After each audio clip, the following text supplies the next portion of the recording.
তাহলে আপনি কোথায় হাঁটতে যান? ইয়েস বানানোর question W question. WH W ওটা কি আছে? কোথায়? কোথায় ইংরেজি কি? Where? এবারে সাবজেক্ট কি আছে?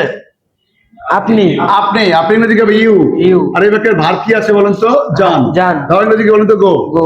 তাহলে where you go, কিন্তু এই জায়গায় একটা ভুল আছে।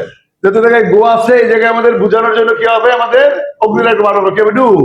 আপনি কোথায় যান ইংরেজি কি হবে বলেন তো? Where do you go? আবার বলে Where do you go? আপনি আপনি আপনি কোথায় যান? এতটুকু হয়ে গেল। আপনি কোথায় যান? কি করতে যান বলেন তো? হাঁটতে। তাহলে কোন একটা ক্রিয়ার শেষে তে থাকলে কি হয়? টু। টু কে আমরা ইনফিনিটিভ বলি, টু ওয়াক। আপনি কোথায় হাঁটতে যান ইংরেজি কি হবে বলেন তো? To. Where do you go to walk? আবার বলি কি হবে? Where do you go to work? আর সকালে ইংরেজি কি হবে? আমরা আগেই বলেছি in the morning. In the morning. আর প্রতিদিন ইংরেজি কি বলেন তো? এভরিডে। আপনি প্রতিদিন সকালে কোথায় হাঁটতে যান ইংলিশটা কি হবে বলেন তো একবার? Where do you go to work in the morning every day?